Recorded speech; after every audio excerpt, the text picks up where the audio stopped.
Hey, Dror, how are you? Good morning. Another week in AI. Another big week. It feels like I feel like this is a loop we're in, and the question is when we stop saying that. That's probably when the AIs are taking over our podcast. When we're replaced, that could probably happen soon. Between using HeyGen, one of those products where we'll be replaced by our clones, and then we'll have the podcast being talked through with that notebook LM. So I had this argument, political argument with my friend over WhatsApp. And, both of us started like searching things and bringing arguments from ChatGPT, what happened in history and analyze this and analyze that. At some stage, I said, you know what, we should just go have a beer and let the bots argue between us and tell us how it went. It tells you a little bit about the arc of human development. Do you know what I mean? Like, what do we bother for? What's that for? Let the robots do the work. We can enjoy it a bit by the beach if, go for a walk. Let's do a bit of show and tell. I'd love to. You always have some interesting things each week that you've been looking at. What do you got to show me? I think an interesting thing that happened is that the news broke out that Elon Musk is trying to legally block OpenAI from converting into a for-profit. It's been a long dispute between Elon Musk and Sam Altman. Originally, Elon was one of the investors who put money into the non-profit when it was a non-profit. And he's pretty upset and pretty vocal about OpenAI kind of subverting the terms under which he put money, and a little bit of flexing the law, if so to speak. Or I don't know, I'm not a legal expert, but the claim is that they shouldn't be able to start a non-profit, get a lot of money in, and then turns it into a profit where the people who put money are essentially don't get anything out of the outcome. Now, I think that would have been one of those, if it wasn't for Trump winning the election, we would have been dismissive of maybe in a year ago. But I think there's a video of Peter Thiel going that he would not bet against Elon that went viral the other day. And, that was said before the election. And I think that's interesting to ask whether, maybe this character, Mr. Elon Musk, has too much power now. That he's not only the world's richest man, but he's also kind of, I don't know if he's in the White House as a president, but he's around the White House. What do you think? Do you think he's going to succeed in stopping them? Look, I think he thinks quite a bit ahead as well, right? So if you even think about the Trump thing and having that power or influence, I think he goes all in on things. Look, I think there's some valid things there to go from a non-profit to a profitable, for-profit organization. I can understand why they, might need to do that, but in the same sense, I think he's got some valid points, and he was one of the early people in there, so I can understand why he'd be pissed off. On the other side, he also has a competing product, which I think he's putting a lot of money. He's raising money around that still, and so look, this is what's also happening as we see the bigger players wanting to bring in some kind of legislation to slow, or if you're ahead, you want to slow people down, and if you're trying to catch up. So yeah, I think you'll have a good shot at slowing them down.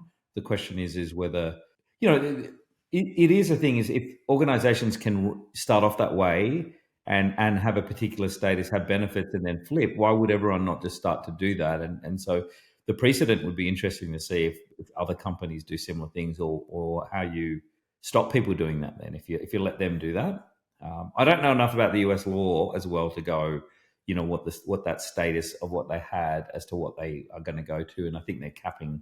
I don't know if they've removed all of those things as well. But I think to me the interesting thing as well is a lot of OpenAI's key leadership are no longer there, right? Sam Altman and the rest are either Anthropic or other places, and so I think it's quite interesting to see what will happen there. And I think if we looked at, there was a report last week, we've seen that one of the biggest OpenAI, some of their competitors are gaining a lot more, and we'll see how that plays out. The coming year will be interesting to see. And in fact, this week, I quite liked, there were some features in some of the products. I do feel like Anthropic are being quite creative. This week they showed some things around how you can write. They had some styles, so now you can write in a particular way out of the box. So I think I think all of these products are interesting. Look, I think they're going to get slowed down. Basically, a long-winded answer to your question. I think it's another testament that this technological wave is it's weird, it's big, it's the world is different, right? Like when cloud kind of broke out to be the technological wave in the early 2000s, the world was a different place than it is now. I mean, now we've got this massive, big tech company. Tech companies are the biggest companies in the world. They weren't always the biggest companies in the world in the previous waves, and now when you can expect fierce competition, and it's kind of pretty clear that this technology is not nice and cute. It's the most powerful technology that man ever invented. So the battle for controlling of that technology is going to be fierce. Why wouldn't it be? It's going to be as fierce as some people compare it to, of course, to the atom bombs. And I think there's parallels in that, in terms of technology that's super powerful, that's super important. So I think that that's another salvo from in the ongoing battle for that. And I think legal warfare is a thing, as ugly as it is. Yeah, look, I don't think a lot of companies will follow that model because it's a crazy model that doesn't make sense. As a result, I don't think I think that lends itself to, if the risk was like, hey, if they can do it, everyone else can do it, then I would judge, yeah, okay, the law, the judge should kind of prevent them from doing that. But I don't think that's actually a viable outcome. You know how hard it is and how complicated it is and how horrible it was and expensive to actually went through that process. So I don't think that's viable. I think it's just unfair to there's basically a grievance for a few very specific individuals, including that happen to be the most powerful person in the world right now. That needs so that lends itself to what feels more logical as a settlement, I think. But anyway, if you already mentioned Anthropic, there's some geeky little thing they released called Model Context Protocol. What the hell is that?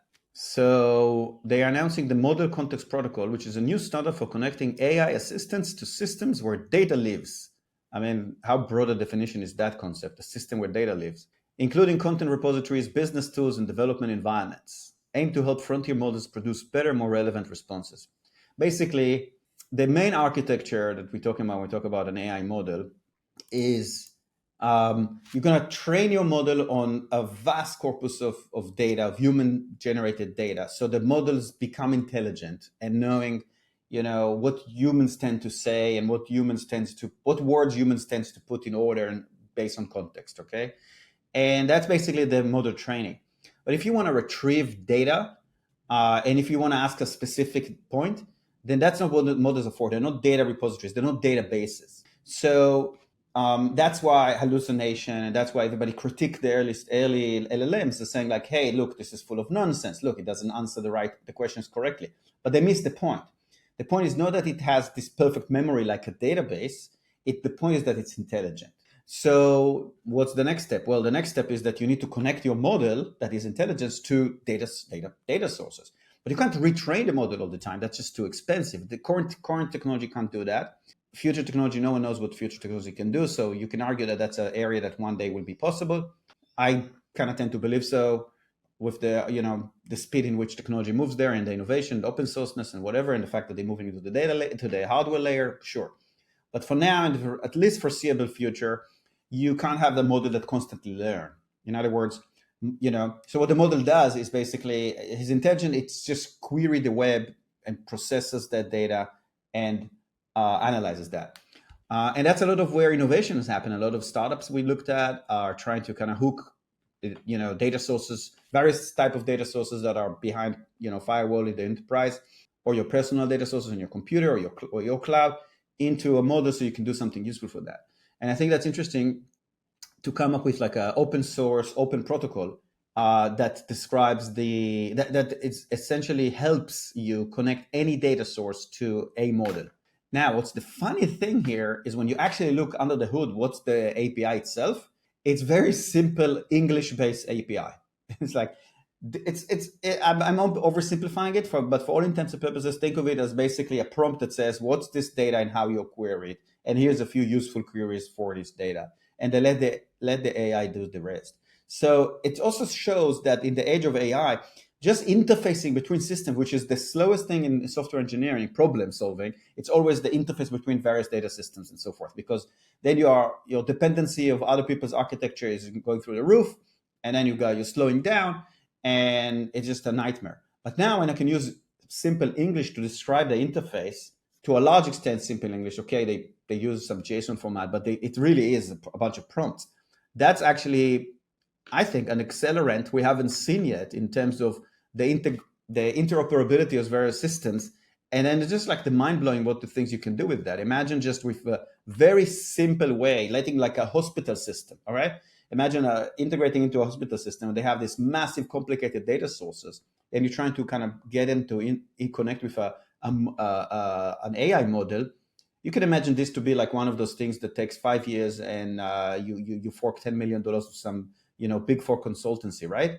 But now imagine that this is doable at the level of like, hey, just describe what this database does at English. I don't know. Don't you think it's an interesting technology and an innovation around it that might accelerate adoption in enterprise that we talked a lot about? Yeah, look, I think this is the where we're at, and the opportunity is enterprises are not adopting it as quickly as maybe individuals are, and there are all these reasons. You can talk about privacy, we can talk about where things are hosted, and we can talk about how do you get all this data out securely. Now, I think these tools are going to provide those capabilities, internal capabilities.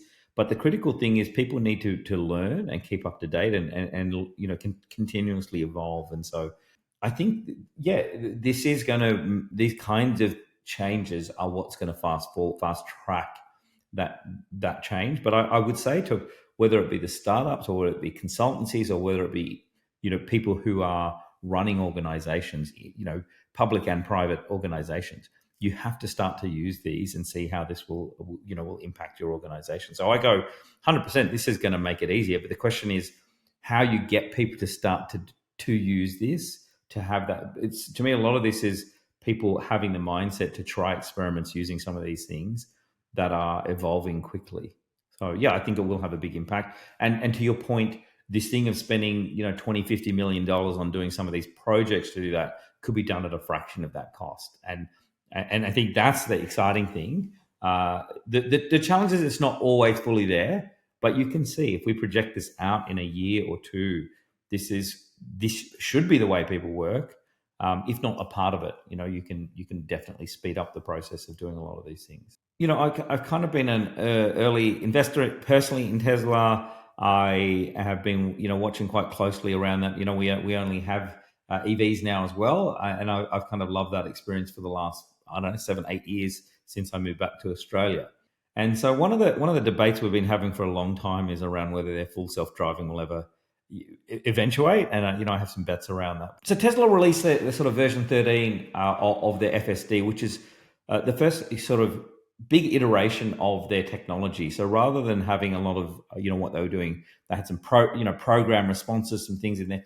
It's been fully trained on their new their new infrastructure that they have using Cortex. The first time this Tesla release has allowed end-to-end driving. You press a button in the car, it takes from one point to the other. It'll work out where to park itself, and they've trained it a different way than all of the previous releases. So the big push here is, they had their autonomy day. We talked a little bit about that, how we weren't sure how that, but this is sort of their big step to showing can they get to that point. So I'd love to just maybe show you a couple of clips here. This next version of their, of their full self-driving software, there's lots of really interesting examples of the first time this has sort of been released out there in the wild, as they say.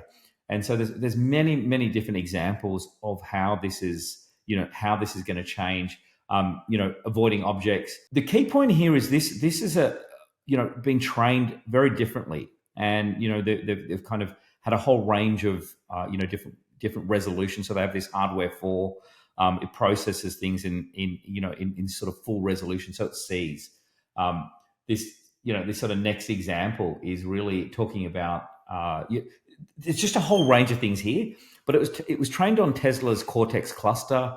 It's 5x the computing scale, and so this is what an example of AI and allowing more compute in here with better hardware does. And so this is an example of the car pulling out in front of, deciding itself when to pull out. And so I'm quite excited by what I'm seeing here. I think there's still a fair way to go, but this is a big step forward, just in terms of the way they're doing this. They're able to, sort of scale a lot of the data they have, and so this sort of improvement, we're starting to see play out. And so I think this whole approach is really interesting around how they're using this sort of neural network to train the cars fully, as opposed to being programmed a bit more. So I'd love to hear what you think. And I know you've got a Model 3. I think it's just interesting to see how this next level of what it's going to do is now starting to kind of work out, how we may particularly use these cars. And I still think there's a long way there's still a fair bit to go, but this is a big step forward. What's your sort of thoughts? I think broadly it's 2025 soon, and Elon has been promising self-driving cars for about a decade. And we are getting excited about the car was able to park in reverse. So it's impressive.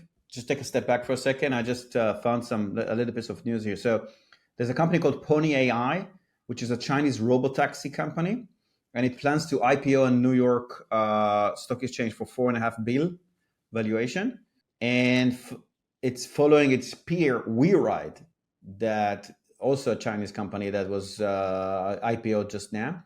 And meanwhile, by the reports, about 300,000 rides per month, roughly the same as Waymo. So I think that we talk a lot about Tesla because this guy gets a lot of attention, but I'm not sure that the Tesla.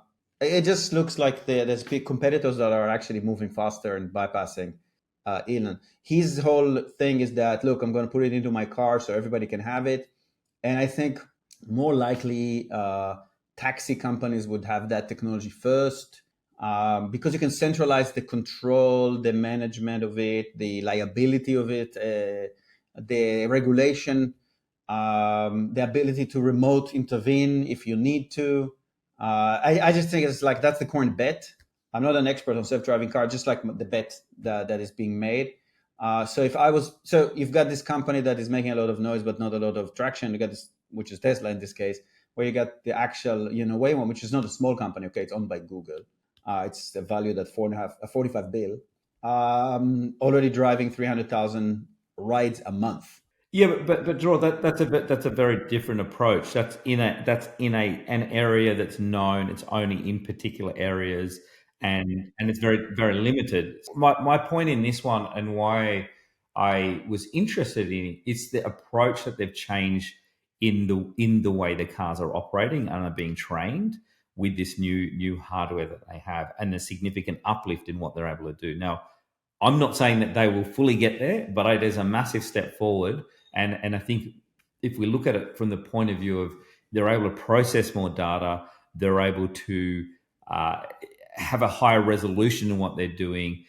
The other key thing here is the cars are communicating with each other. If there's a road closure, for example, all the other cars will know. And so what I'm saying is I feel like this is a big step forward. I want to keep track of what's happening here. But if we're talking about from an AI point of view, I think this is a really end-to-end neural network process here. I think it's pretty interesting. That's all. Like I say, this has just been released. So we're only talking about a day or two ago. I think this approach will be interesting in the amount of data they have. I think they'll. I just want to kind of keep tracking on this, but I thought this was really interesting to see, what the implications will be. I'm not saying that Waymo or the other companies are going to do it any. There may be both approaches. Let's keep a track on it. So what do you know about Mr. Jordan Singer? The thing you're about to tell me about it. Oh, he looks familiar. This guy is like a design guru, Silicon Valley or New York based. And I think he came to prominence during the pandemic. He was one of the designers of the Cash App that was sold to Square. And then he started his own company called Diagram, which was essentially an AI play for design. Sold it to Figma, worked in Figma a little bit.